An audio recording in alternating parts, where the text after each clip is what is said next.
प्रधानमंत्री आपको पता होगा कि थोड़े दिन पहले अभी इटली के दौरे से लौटे हैं, मेलोडी टॉफी बांट के आए हैं। आपको लगता है कि उनके इटली जाने के बाद देश को कितना फायदा हुआ है या फिर कोई फायदा आपको या मुझे हुआ है? फायदा तो देखो किसी का भी नहीं है। नॉर्मल इंसान आज मर रहा है। सरकार को हम वोट इसके लिए दे रहे हैं कि पॉलिसी एक स्टेबल होनी चाहिए।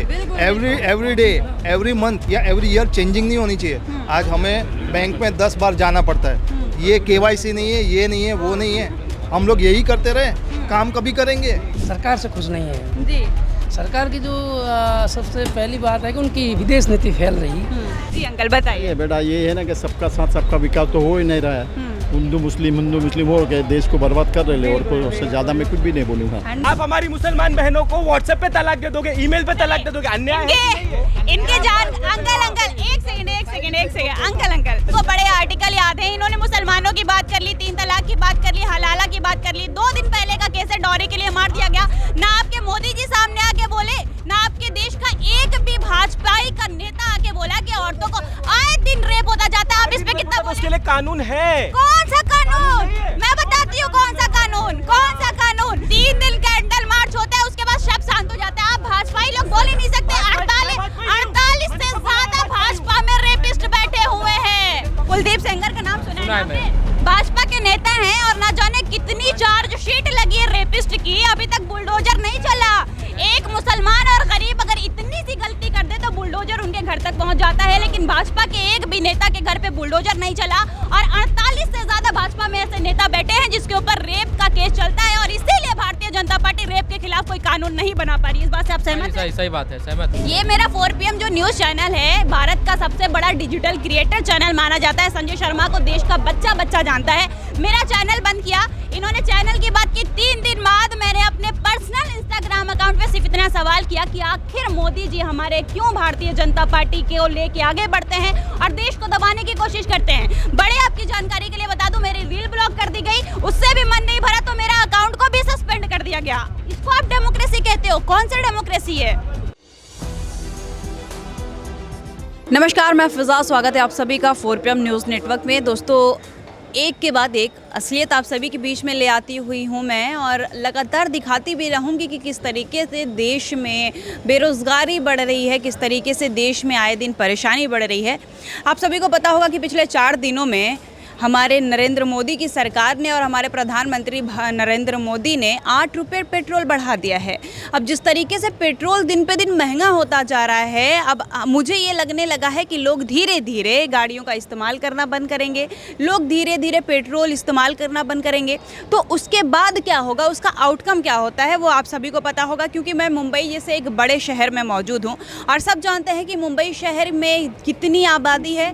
आधे से ज़्यादा यूपी, बिहार, झारखंड और बड़े बड़े स्टेट से लोग क्या बोलते हैं कि मुंबई में रोज़गार ढूंढने आते हैं। लेकिन यहाँ की लोकल ट्रेनों की हालत ये है कि ना जाने कितने लोग आए दिन यहाँ पे मर जाते हैं सिर्फ लोकल ट्रेन की जो भी क्या बोलते हैं परेशानियों की वजह से, या फिर इतनी भीड़ है यहाँ पे, इतनी जनता है, फिर भी लोकल ट्रेन की सुविधा नहीं सही हो पा रही है।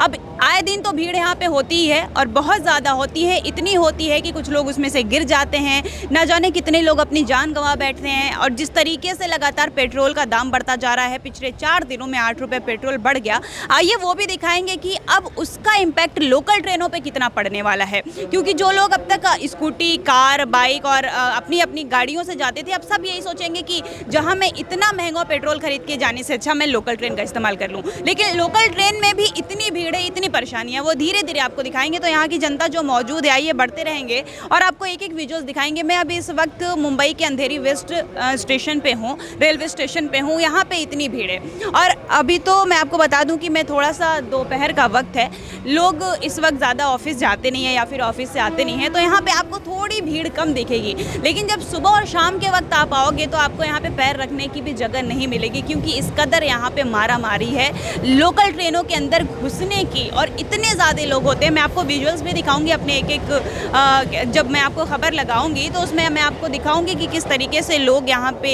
परेशान हैं, रोज़गार ढूंढने के लिए आते हैं, लोकल ट्रेनों का सफ़र करते हैं। और कुछ लोग कहते हैं कि कुछ लोग सपनों के तले दबे होते हैं और कुछ लोग लोकल ट्रेनों के तले दबे होते हैं। क्योंकि अक्सर आप सुनते होंगे कि मुंबई में लोकल ट्रेनों से गिरने के बाद 4 लोगों की मौत, मुंबई में लोकल ट्रेनों से गिरने के बाद 10 लोगों की मौत, और यही अक्सर होता ही है क्योंकि इतनी भीड़ है, कोई ना कोई किसी के हाथ से किसी को धक्का लग जाता है, कोई ना कोई नीचे गिर जाता है और ट्रेन के नीचे आ जाता है। फिलहाल जनता मैं आपको दिखाने की कोशिश करूँगी। आप यहाँ पे पहले मैं अपने कैमरामैन से गुजारिश करूँगी कि यहाँ की जनता को ये दिखाए कि कितनी भीड़ है। और ये सिर्फ दोपहर का 2 बजे का वक्त है, इसलिए इतनी भीड़ आपको थोड़ी सी कम दिखाई दे रही है, फिर भी ये भीड़ बहुत ज़्यादा है। सुबह और शाम जब आप यहाँ पे आएंगे तो आपको नज़र आएगा कि किस तरीके से लोग परेशान हैं एक सफ़र करने के लिए और अपनी 2 वक्त की रोटी गुजारने के लिए।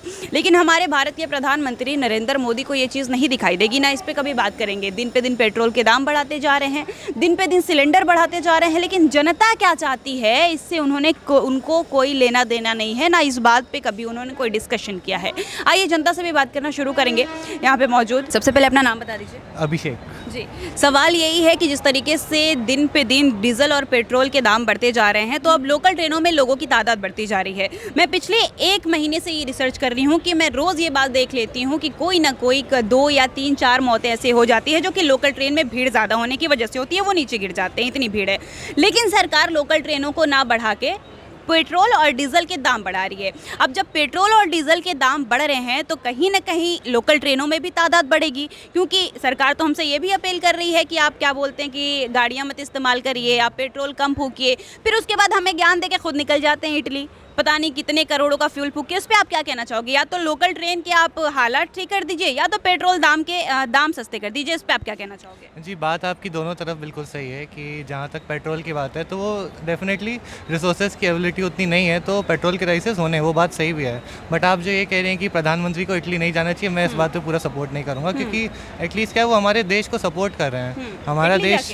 जी बिल्कुल। अच्छा, इटली जाके क्या फ़ायदा हुआ आपको, मेरे को या फिर प्रधानमंत्री को? देखिए, पहली बात तो मैं प्रधानमंत्री नहीं हूँ, ना मेरे पास उतनी नॉलेज है। अरे आप प्रधानमंत्री को आप क्या मानते हो? प्रधानमंत्री सिर्फ वो नौकर है जिसको आप और हमने चुना है, वो हमारे सर्वेंट है ना, वो उनका काम है और उनसे ज़्यादा पावर हमारे पास है। तो फिर हम ये कैसे कह सकते कि हम प्रधानमंत्री नहीं है? मतलब क्या प्रधानमंत्री से सवाल करने के लिए पहले आपको प्रधानमंत्री बनना पड़ेगा? हमारे पास उतनी नॉलेज नहीं, ये बात मैं बिल्कुल कह सकता हूँ। वो एक मुझे बस इतना बता दीजिए कि इटली जाके आपको क्या फ़ायदा हुआ और मुझे क्या फ़ायदा हुआ? क्या हमारे पेट्रोल के और डीजल के दाम सस्ते हो गए? जी, विदेशी देशों से हमारे डेफिनेटली कुछ रिश्ते बेहतर होंगे, ये हम जरूर मान सकते हैं। तो आप अच्छा ठीक है, इन्होंने कहा कि आपने कहा कि विदेशी देशों से हमारे संबंध अच्छे होंगे, तो जब हम इटली से अपना संबंध अच्छा कर सकते हैं, हम ईरान से बढ़ा लेते। अगर हम ईरान से अपना संबंध अच्छा कर लेते तो ना हमें पेट्रोल की किल्लत होती, ना हमें डीजल की किल्लत होती, ना हमें सिलेंडर की किल्लत होती, ना हमें महंगाई देखना पड़ता। तो जहाँ पे फ़ायदा है वहाँ तो नहीं जा रहे, मेलोडी टॉफी देने आप इटली चले जा रहे हैं। किल्लत तो देखिए तब भी होती है, मतलब। अच्छा आप बताइए, मुझे एक बात बताइए, जब पड़ोसी देशों में वॉर हो रहे हैं, कॉन्फ्लिक्ट हो रहे हैं, तो उसका असर हम पे क्यों पड़ रहा है? फिर हमको देखना चाहिए ना कि हमारी देश नीतियाँ कितनी कमज़ोर है। अगर हमको दूसरे कंट्री से अपना रिलेशन ही अच्छा बनाना है, मैं एक प्रधानमंत्री हूँ देश की, आप एग्जामाइन कर लीजिए, इमेजिन कर लीजिए, तो मैं ये सोचूंगी ना, मैं वो काम करूँ जिससे मेरी आम जनता को फ़ायदा हो। मैं ये सोचूंगी मैं वो काम करूँ जो मेरे देश को फ़ायदा हो। तो जब मुझे पता है कि मैं ईरान से अगर अपनी दोस्ती अच्छी कर लूँगी तो मुझे फ्री में पेट्रोल भी मिलेगा। एटलीस्ट ईरान इकलौता ऐसा देश है जो कहता है कि मैं आपसे पैसे भी नहीं लेता, आप मुझे डॉलर में पैसे मत दीजिए, आप मुझे इंडियन रुपीज़ में पैसे दीजिए, लेकिन मेरे वहाँ से पेट्रोल लेके जाइए। लेकिन मोदी जी ने उनसे भी रिश्ता ख़राब कर लिया। ट्रम्प के इशारों पे इतना नाचे कि उन्होंने कह दिया कि आप रूस से जाके तेल मत खरीदो, रूस भी बहुत सस्ता तेल देता था, मोदी जी वो भी मना कर दीजिए। अब बताइए कि देश की वो हालत हो गई है कि आम जनता परेशान है, ना पेट्रोल मिल रहा है ना डीजल मिल रहा है, फिर भी पेट्रोल उतने तेजी से महंगे हो रहे हैं। भूटान इकलौता ऐसा कंट्री है जो हमसे तेल लेके जाता है लेकिन उसको सस्ता मिलता है, वहाँ की जनता सस्ता मिलता है, हमको क्यों नहीं मिल रहा है? देखिए, ऐसा नहीं होता सस्ता महंगा, हर चीज़ की इकोनॉमी की एक वैल्यू होती है। हम ऐसा नहीं कह सकते कि किसी चीज़ को सस्ता कर दिया जाए। आपने हिस्ट्री बिल्कुल पढ़ी होगी, जब एक बार ब्रिटेन में कि कहाँ पे जब ब्रेड के प्राइसेस बढ़ा दिए गए थे तो वहाँ की जनता को ऐसा नहीं हुआ था, कॉन्फ्लिक्शन वहाँ भी आता है। ऐसे हम किसी चीज़ का प्राइस बढ़ा पता है रुपया कितना गिर गया? वैल्यू होता है जी, आपको पता है कितना गिरा? डॉलर के हिसाब से 94 और 94 पहुँच गया। आप शायद अभी अपडेट नहीं हुआ, मैं आपको बता दूं, इंडियन रुपीज़ एक जो डॉलर है is equals to 100 Indian rupees हो गया है। लगातार रुपए की कीमत गिरती बढ़ती जा रही है। अब आपने ब्रेड का एग्जांपल दिया, जर्मनी की बात आपने की, आपने मुझसे कहा कि मैं हिस्ट्री पढ़ी हूँ, मैं बड़ी हिस्ट्री में बड़ा इंटरेस्ट है मेरे को। आपने जर्मनी की बात की, जब एक बार इतना वहाँ पे करेंसी गिर गई थी कि लोगों को एक ब्रेड लेने के जाने के लिए लोग वहाँ पे एक एक ट्रक पैसे लेके जाते थे, एक एक ट्रक अपनी करेंसी लेके जाते थे। अगर वही हाल आज हमारे देश में हो गया तो आपको नहीं लगता कि हमारे रुपए की कीमत इतनी गिर गई है कि एक ब्रेड का अगर पैकेट भी लेना है तो हम ट्रेनों से रुपए भर के लेके जाएंगे? तो ये तो हमारे लिए बेकार चीज़ है ना कि आप बताइए, आपने अपने रुपए की कीमत इतनी गिरा दी कि वैल्यू ही नहीं है देश में। गलती तो आम जनता की भी है। आप यहाँ पे हाँ, ये तो बात मैं आपसे मानती हूँ। मैं तो आपको बता दूँ, आप यहाँ भी पूछिए कितने लोग टिकट लेके बैठे हैं। मैं आपसे एकदम रैंडम कह रहा आपने हूँ। टिकट लिया? मेरे पास बिल्कुल है। आंटी आपके पास टिकट है? जी हाँ, पास है ना? तो आपने आम जनता को, मैं बाय द वे मैं इनकी बातों से बड़ी सहमत हूँ कि आम जनता की गलती है, क्योंकि आम जनता को समझ ही नहीं आ पा रहा है कि कौन सा प्रतिनिधित्व तो उसके देश के लिए अच्छा है और कौन सा प्रधानमंत्री उसके देश के लिए अच्छा है। आम जनता की बात मैं बिल्कुल मानती हूँ। अंकल आपने टिकट लिया है? अंकल आपने टिकट लिया है? टिकट नहीं लिया आपने? कौन की काई की ये रेलवे अभी जो अभी ट्रेवल तो लेना पड़ेगा ना। वो तो लिए है। फिर आप बताइए, आपने अपने प्रधानमंत्री को बचाने के चक्कर में ना जाने कितने बेजुबानों को, मासूमों को आपने इल्जाम ठहरा ये दिया। न्यूज़ पे आएगा तो मैं ओपनली बोल नहीं सकता, बट मैं एक वो रैंडम मतलब जी, अंकल इनका तो अपना नुकसान हुआ। पास लेके चलते मैडम। नहीं, इन्होंने कहा कि देश की प्रधानमंत्री की इतनी गलती नहीं है, गलती तो हम आम जनता की, हम बिना टिकट लिए ट्रेनों में आ जाते हैं। लेकिन इस टाइम पर जो रशिया से क्रूड ऑयल ऑलरेडी जो ले चुके हैं, जो भर चुके हैं, फिर भी जनता के पे बोझ आ रहा है। इतनी महंगाई बढ़ रही है, महंगाई दिन ब दिन नहीं, हर हफ्ते 1-1 रुपया 2-2 रुपया, वो हिसाब से आप देखोगे तो ईयरली कितना 20% बढ़ चुका है सबका प्राइस। आज दूध का प्राइस जो 60 रुपीज़ था, वो नॉर्मल दूध जो बोल रहा हूँ, महंगाई वाला दूध तो अभी तो 70 रुपीज़ हो चुका है। मतलब 10% के ऊपर भी जा चुकी है महंगाई, और ये बढ़ेगी। हर चीज़ में महंगाई बढ़ रही है। ऐसा नहीं है क्रूड ऑयल तो मिल ही रहा है सस्ते में, ऐसा नहीं है रशिया से मिल रहा है। जो अमेरिका के साथ किया वो ठीक है, लेकिन जनता का भी देखना चाहिए ना। आप सबके साथ अच्छा रिलेशनशिप लेके रखो ना। ऐसा नहीं है कि एक कंट्री के साथ अच्छा रिलेशनशिप बनाने से दूसरी कंट्री के साथ बिगाड़ दो। वो क्यों कर रहे हो? जब ईरान के पास से भी तेल हम लोग को मिल रहा है, उसके पे ही पूरी डिपेंडेंसी है, जो पूरे वर्ल्ड की डिपेंडेंसी है, तो वो क्यों खराब क्यों करने की? वो क्यों गलती कर रहे हैं? जो अपने इंपोर्ट के लिए, जो इंपोर्ट के बेस पे जो भी इंपोर्ट प्रोडक्ट कर रहे हैं, वो अपनी अगर डिपेंडेंसी है ही है, कुछ और चारा ही नहीं है, तो उसके साथ रिलेशनशिप क्यों खराब करने हैं? प्रधानमंत्री, आपको पता होगा कि थोड़े दिन पहले अभी इटली के दौरे से लौटे हैं, मेलोडी टॉफी बांट के आए हैं। आपको लगता है कि उनके इटली जाने के बाद देश को कितना फ़ायदा हुआ है, या फिर कोई फ़ायदा आपको या मुझे हुआ है? फ़ायदा तो देखो किसी का भी नहीं है। नॉर्मल इंसान आज मर रहा है, एक ही बात है। जो बुढ़ापे में है वो भी काम कर रहे हैं, जो 58 ईयर्स अबोव एज है उसको भी काम करना पड़ रहा है। ऐसा नहीं है जो बुढ़ापे में उसके लड़के लोग, बच्चे लोग उसको सपोर्ट नहीं कर रहे, तो वो लोग जाएंगे कहाँ पे? प्रधानमंत्री को ये चीज़ याद रखनी चाहिए कि बुढ़ापे में एटलीस्ट 50 साल या 45 साल के बाद जो भी है फिक्स डिपॉजिट पे एटलीस्ट उन लोग के घर चले। जो बूढ़े इंसान है, जो इसके पास जो जॉब नहीं है, उतना इंटरेस्ट तो उनको देना चाहिए। पोस्ट ऑफिस स्कीम अच्छी करनी चाहिए। बाय द वे, एक सवाल आपसे, अभी आप क्या करते हो? मैं स्टूडेंट हूँ। स्टूडेंट हो आप? स्टूडेंट हो, आपने कॉकरोच जनता पार्टी का नाम बड़ा अच्छे से सुना होगा। आप सही मानते हो, गलत मानते हो? मेरे को तो सही लगा। मतलब कॉकरोच जनता पार्टी को वो बात है कि अकाउंट बैन हो गया, या जो उन पे इसको आप गलत मानते हो? वो गलत है। फिर ये भी मानते हो कि आपके देश की सरकार डरती है युवाओं से? जब डरती है तो वोट कौन दे रहा है? अगर सब कुछ गलती है ही उनमें। आप कितने साल के हो? मैं 20 साल का हूँ। 20 साल के हो। वोट देते हो आप? वोट नहीं देते?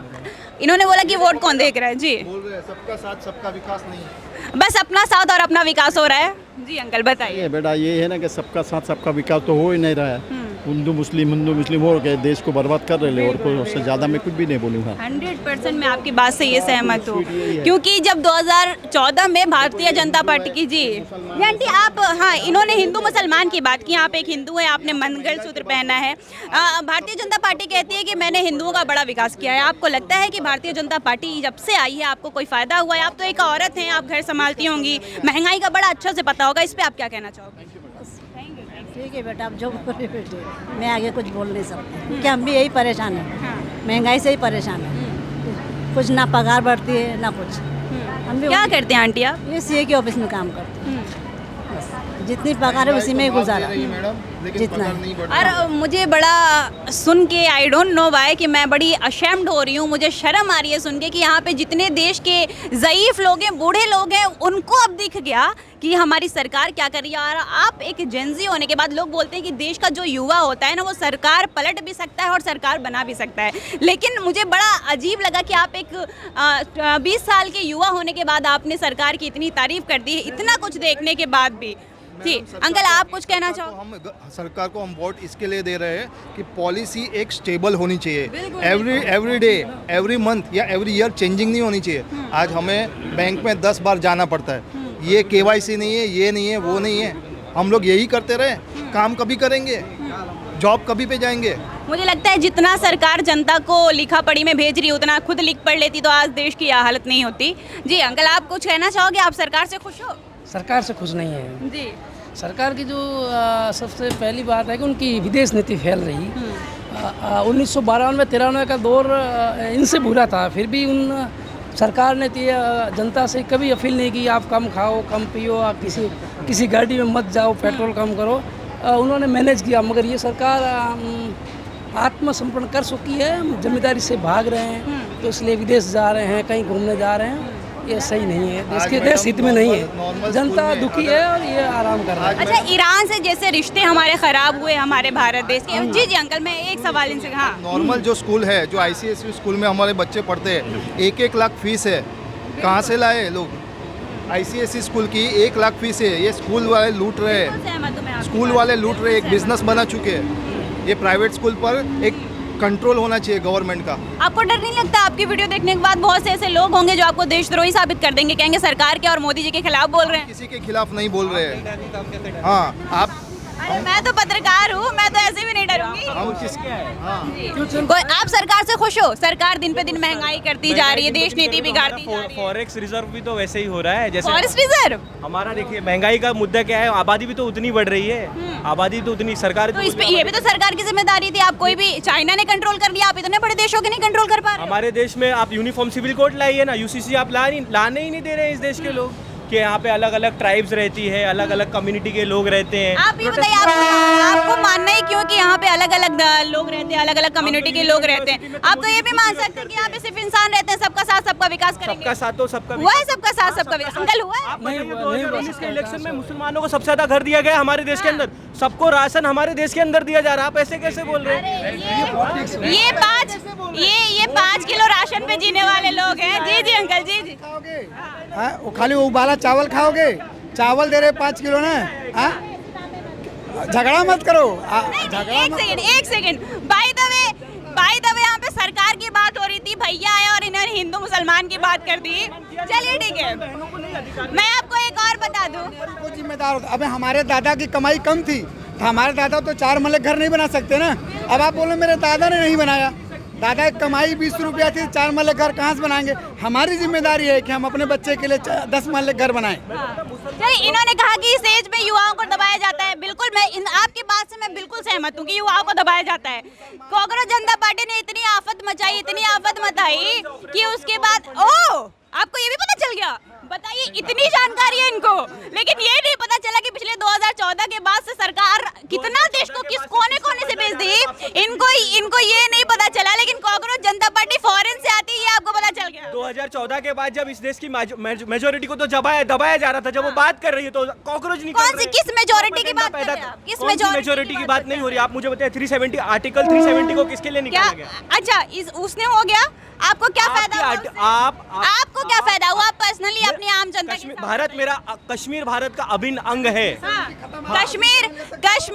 कश्मीर में इन्होंने कहा कि 370 खत्म हो गया, अब ये जाके बड़ी आसानी से जमीन खरीद पाएंगे, लेकिन इनकी अभी इतनी औकात नहीं बची है कि 10 रुपए जेब से निकल पाएगा, इतनी महंगाई है। जी जी अंकल, क्या कहेंगे आप? वो सिर्फ पब्लिक को गुमराह किया जा रहा है, असली मुद्दे से भटकाया जा रहा है, दूसरे चल ले रहा है। हाँ, आपस में मत उलझिए, एक सोल्यूशन की बात करिए। अगर ट्रिपल तलाक कैंसिल होता है तो हमारे मुसलमान बहनों को अधिकार मिलता है, क्यों? और आप मुझे बताइए, हिंदू बहनों को 2005 के बाद क्या अधिकार नहीं मिला था? तो लाया गया ना कॉन्स्टिट्यूशन में। आपको भारत का संविधान आपके पहचान में आपके पहचान में जब से आप छोटे से बड़े हुए आपके मुसलमान दोस्त कितने होंगे? सबके हैं। नहीं, आप खाली अपने पर्सनल अपने बताइए, अपना बताइए। एक दोस्त हैं, कितने होंगे? 10, 20, 50? बहुत ज्यादा उसमें होंगे। कितने ने तलाक दिया जरा आप बता दो। बहुत सारे मेरे पहचान, मेरे बगल के घर में तलाक दिया गया है सर। क्या बात कर रहे हैं आप? ट्रिपल तलाक, हलालत तक होता है सर। कितनी 8 मुसलमान बहनों ने देश में कंप्लेन किया था, तब जाके ट्रिपल तलाक बिल लाया गया है सर। 3 तलाक हलाला की क्या वजह है? आपको पता है सर? कंडीशन है। अरे सर, व्हाट्सएप पे आप हमारी मुसलमान बहनों को व्हाट्सएप पे तलाक दे दोगे, ईमेल पे तलाक दे दोगे, अन्याय है कि नहीं है? इनके जान अंकल एक सेकंड अंकल इनके जानकारी के लिए मैं बता दूं, बड़े देर से चिल्ला रहे हैं कि मुसलमान बहनों को ये हो गया, मुसलमान बहनों को ये हो गया। मैं भी एक मुसलमान हूँ आपके सामने खड़े। आप बताइए कौन से हलाला और किस 3 तलाक की बात कर रहे हैं? जी, मेरा नाम फिजा है। तो क्या हो गया? जो पीड़ित है उससे बात करिए ना। जो पीड़ित है आपको नहीं लगता कि हिंदू में कोई पीड़ित है? हाँ, हिंदू में पीड़ित बहुत सारे हैं। सॉरी, मेरे को नाम नहीं याद आ रहा। 2 दिन पहले वो केस हुआ है, डॉरी के लिए मार दिया गया। क्या नाम था? कोई मुझे नाम बता देगा? दिल्ली का केस है। डॉरी के लिए केस है, लॉ है। इस पे आवाज नहीं उठाई आपकी सरकार ने? कब उठाया? किसने बोला? प्रॉपर प्रावधान है। किस मोदी जी आके बोले इस बात पे? मोदी जी, अगर आप कोई गलत करते हो तो उसके लिए प्रावधान नहीं है। ओके, आप गलत करते हो। अब मैं बोलूं इनको बड़े आर्टिकल याद हैं, इन्होंने मुसलमानों की बात कर ली, 3 तलाक की बात कर ली, हलाला की बात कर ली। 2 दिन पहले का केस है, डॉरी के लिए मार दिया गया। ना आपके मोदी जी सामने आके बोले, ना आपके देश का एक भी भाजपाई का नेता आके बोला कि औरतों को आए दिन रेप होता जाता है। आप इस पे कितना बोले? उसके लिए कानून है। कौन सा कानून? मैं बताती हूँ कौन सा कानून। मैं बताती हूँ। अरे यार, आप तो आर्टिकल रट के बैठे। कौन सा कानून? 3 दिन कैंडल मार्च होता है, उसके बाद सब शांत हो जाता है। आप भाजपाई लोग बोल ही नहीं सकते। 48 से ज्यादा भाजपा में रेपिस्ट बैठे हुए हैं। 48 नेताओं से ज्यादा भाजपा में रेपिस्ट बैठे हुए हैं। कोई रूल क्यों नहीं बना? पार्टी में क्रिमिनल है, हर पार्टी में क्रिमिनल है मैडम। आप तो जिसको सत्ता में हम सवाल उससे करेंगे ना। सत्ता में तो मैं भी सवाल कर रहा हूँ, पर कानून उसके लिए है। क्यों? अच्छा, चलिए कानून नहीं है। ठीक है। आप कहाँ के हो बाय द वे? आप महाराष्ट्र से बिलोंग करते हो? नहीं, मैं मथुरा से बिलोंग करता हूँ, यूपी से। मैं आपको उत्तर प्रदेश का एक बड़ा अच्छा सा कांड बताती हूँ। आपने कुलदीप सेंगर का नाम सुना है? कितने लोगों ने यहाँ पे कुलदीप सेंगर का नाम सुना है? कुलदीप सेंगर का नाम सुना है आपने? भाजपा के नेता हैं और ना जाने कितनी चार्जशीट लगी है रेपिस्ट की, अभी तक बुलडोजर नहीं चला। एक मुसलमान और गरीब अगर इतनी सी गलती कर दे तो बुलडोजर उनके घर तक पहुंच जाता है, लेकिन भाजपा के एक भी नेता के घर पे बुलडोजर नहीं चला। और 48 से ज्यादा भाजपा में ऐसे नेता बैठे हैं जिसके ऊपर रेप का केस चलता है, और इसीलिए भारतीय जनता पार्टी रेप के खिलाफ कोई कानून नहीं बना पा रही है। इस बात से आप सहमत हैं? सही बात है, सहमत है, बिल्कुल सहमत। उसी के पार्टी सही बात है। बुलडोजर चलता है। नहीं, मैंने कहा जितने गरीब और मुसलमान होते हैं उनके घर पे बुलडोजर चल जाता है। हाँ, अभी अरे मैं आपको यही बात कर रही हूँ। 2 दिन पहले मैं बांद्रा, सुनिए तो 2 दिन पहले बांद्रा की एक स्टोरी कवर करके आई हूँ। जब मैं वो घर टूटा, अरे सुन तो लीजिए भाई, आप बात ही नहीं सुन रहे मेरी। जब मैं घर तोड़ के आई, मैंने अपनी खबर चलाई तो लोग मेरे को बोले कि अरे ये तो मुल्ली है भाई, इसलिए मुसलमान को दिखा रही है। दूसरे दिन जब मैंने जाके किए तो 1000 में से 400 घर वहाँ पे हिंदुओं के भी थे। घर पे कब्जा कर लेंगे। अच्छा, ये जो भीड़ आप रेलवे स्टेशन के बाहर की खत्म कर रहे हो, अंदर की कब खत्म होगी? ये रेलवे ये भीड़ दिखाइए जरा। ये वही भीड़ है, ये वही भीड़ है। क्यों नहीं खत्म होगी? आप से जब 100 घरों आप ये बताइए, आप अगर ये भीड़ कैसे नहीं खत्म हो सकती? आप एक ट्रेन में हजारों लोग को ठूस रहे हो। ना जाने अभी मैं कल एक स्टोरी कवर करके आई हूँ। कोई क्या सिस्टम है? 20 मिनट 25 मिनट गाड़ी लेट है। अरे तो आप कर लेते। हम कर लेंगे, हमें पॉलिटिक्स में आप आने देंगे? यहाँ तो हमें आप आ जाओ। अरे वाह, थोड़ी देर में आप 15 मिनट के बाद कौन मार रहा है? किसकी सरकार है महाराष्ट्र में? महाराष्ट्र में जिसकी सरकार नहीं बता रहा हूँ। किसकी सरकार है? जो समर्थक। अरे पहले बताइए किसकी सरकार? मैडम, मेजोरिटी और माइनॉरिटी का गेम आप भी जानते हो। यार मतलब इन्होंने अपनी बातें रट ली है। अब मेरे को एक बात बताइए, महाराज इन्होंने कहा मैं हिंदी बोलूंगा तो लोग मुझे मार देंगे। महाराष्ट्र में किसकी सरकार है? भारतीय जनता की सरकार है। क्यों नहीं रोक पाई? और आए दिन मेरे को सुनाई देता है कि अगर आपको मराठी बोलने नहीं आता तो आपको मार दिया जाएगा। मेरे को भी नहीं आता मराठी बोलने, क्या कर लोगे आप बताओ? मैं नहीं हूँ महाराष्ट्र की, मेरे को मराठी बोलने नहीं आता, लेकिन उसके बाद पत्रकारिता करिए ना, हम तो बोल रहे हैं आपको। मैं करती हूँ। आपको मैं बता दूं, जिस आप आजादी की बात कर रहे हैं, 10 दिन पहले मेरा ये चैनल खुला, आपके मोदी सरकार ने मेरा चैनल बंद कर दिया था। सिर्फ मैंने ये सवाल किया था कि देश की जनता परेशान क्यों है, क्यों बंद किया? इतना डर किस बात का है आखिर आपके भारतीय जनता पार्टी और आपके मोदी जी? आपके ऊपर रिपोर्ट किया होगा, आपने रिपोर्ट निकाली है जिन्होंने चैनल को आपके रिपोर्ट? अब मैं इनको ये भी बता दूं, जब मेरे इस चैनल का केस आपके हाई कोर्ट में और सुप्रीम कोर्ट तक पहुंचा तो आपकी कानून ने खोल दिया और आपके सरकार से भी सवाल की गई कि आपने क्यों बंद किया, कौन हक करता है? सरकार इस देश की सरकार है, आप इस देश में नहीं रहती हो क्या? प्राइम मिनिस्टर पूरे देश के प्राइम मिनिस्टर होते हैं। बिल्कुल, तो वही तभी तो मैं सवाल कर रही हूँ, तभी तो मैं सवाल अधिकार है मैडम, तभी तो तो डेमोक्रेसी तो है। बंद क्यों किया जा रहा है? हमको डराया क्यों जा रहा है? आप मुझे बताइए, इसको डेमोक्रेसी मानते हो कि मेरा चैनल आप बैन करवा दिए? This is democracy? कुछ ऐसा गलत किया होगा, रिपोर्ट्स गया होगा। मैं आपको ये भी रिपोर्ट दिखाऊंगी। आप आरटीआई डालिए मैडम, 2005 एक्ट। वही बात मैं आपसे कह रही हूँ, वही बात मैं आपसे कह रही हूँ। अरे भाई, मैं हाई कोर्ट और सुप्रीम कोर्ट से चुनाव लड़ के आ चुकी हूँ, मैं अपना केस जीत के आ चुकी हूँ। तो जब आप हार गए तो आप ये मानो ना कि आप जनता की आवाज दबाने की कोशिश कर रहे हो। गवर्नमेंट के ऑफिसर्स ने आपकी बातों को दबाने का चलिए, इनसे मैं अब इससे ज्यादा बहस नहीं की हूँ कि ब्रेन वॉश और अंधभक्ति एक नाम होता है, आप सबने सुना होगा। जो ये मानने को तैयार नहीं है, अंधभक्ति इनके चरण सीमा पे पहुंच चुकी है। और दूसरी बात, इन्होंने डेमोक्रेसी की बात की। ये मेरा 4 PM जो न्यूज चैनल है, भारत का सबसे बड़ा डिजिटल क्रिएटर चैनल माना जाता है। संजय शर्मा को देश का बच्चा जानता है। मेरा चैनल बंद किया, इन्होंने चैनल की बात की। 3 दिन बाद मैंने अपने पर्सनल इंस्टाग्राम अकाउंट पे सिर्फ इतना सवाल किया कि आखिर मोदी जी हमारे क्यों भारतीय जनता पार्टी को लेके आगे बढ़ते हैं और देश को दबाने की कोशिश करते हैं। बड़े आपकी जानकारी के लिए बता दूं, मेरी रील ब्लॉक कर दी गई, उससे भी मन नहीं भरा तो मेरा अकाउंट को भी सस्पेंड कर दिया गया। इसको आप डेमोक्रेसी कहते हो? कौन सी डेमोक्रेसी है? इसको आप डेमोक्रेसी कहते हो? मुझे याद है कि आज से क्यों नहीं कर सकते? इतना सब काम किधर है छोटा? अच्छा, आपको इतना ये पता है कि आप जब प्रेस कॉन्फ्रेंस का जिक्र किया, अगर आप कांग्रेस की बात कर रहे हो तो पिछले 70 सालों में आपको बता दूं कि कांग्रेस आए दिन एक प्रेस कॉन्फ्रेंस कर देती थी, लेकिन अभी आपके भारतीय जनता पार्टी और मोदी जी के अंदर इतना जिक्र नहीं है। मैडम, सरकार ने 50 साल पहले की सरकार ने कुछ काम ही नहीं किया है। नहीं किया। देखो, ये सब कांग्रेस नहीं की, ये सब मोदी जी का काम है। जो हाईवे बने सब मोदी जी की मेहरबानी है। अरे बाप रे, मैं जा रहा हूँ बटाटा, मोदी गया भाड़ में, उसको बोले झोला ले और घर पे चले जाओ। चलिए जी, उन्होंने कहा अंधभक्त से लड़ना बहुत बड़ी बात है और सही बात है, बिल्कुल सही बात है। बहुत अच्छा है, लड़ना बहुत जरूरी है। हर सरकार से हमें सवाल पूछते रहने चाहिए और इंशाअल्लाह हम भी पूछेंगे। बिल्कुल। चलिए, ये भी सवाल पूछेंगे, थोड़ी सी आंखें खुल गई होगी आई थिंक। चलिए ऐसी देश दुनिया की बड़ी खबरें मैं आपको दिखाऊंगी और आगे भी लोगों से बातचीत करूंगी तो बताऊंगी कि लोग कितने परेशान हैं। और कुछ लोग परेशान भी नहीं है, कुछ लोग को अच्छा लग रहा है, शायद अमीर हैं भाई। हम जैसे गरीबों को सवाल करना पड़ता है। मेरे पास इतने भी पैसे नहीं होते कि मैं आ जाऊँ, लोकल ट्रेन का 10 रुपये का भी टिकट नहीं ले पाती हूँ बाय द वे। अब जो अमीर है उनसे पूछेंगे कि उनको क्यों नहीं तकलीफ हो रही है। चलिए, तो जैसा कि दोस्तों आपने देखा कि ये जनता ने कितनी शिकायतें की है सरकार से। कुछ लोगों ने तारीफ भी की, कुछ लोगों ने बुराइयां भी की, लेकिन सवाल यही है कि आखिर जनता जो परेशान है उसका जवाब हमारे मोदी जी कब कर देंगे। कुछ लोग डेमोक्रेसी की बात करते हैं, कहते हैं कि देश में डेमोक्रेसी बड़ी अच्छी हो गई है। मैं कहती हूँ देश की डेमोक्रेसी इतनी निचले स्तर पे जा चुकी है कि आज जब हम सवाल करते हैं तो लोग हमें देशद्रोही कह देते हैं। फिलहाल के लिए इस खबर में बस इतना ही। ऐसी देश दुनिया की बड़ी खबरें जानने के लिए बने रहिए हमारे चैनल के साथ। ऐसे महाराष्ट्र के कोने कोने से जनता की बातें मैं आप तक पहुँचाती रहूँगी, जनता की अपील मैं आपको सुनाती रहूँगी। तब तक के लिए हमारे चैनल को सब्सक्राइब कर लीजिए और बने रहिए न्यूज़ नेटवर्क के साथ। धन्यवाद।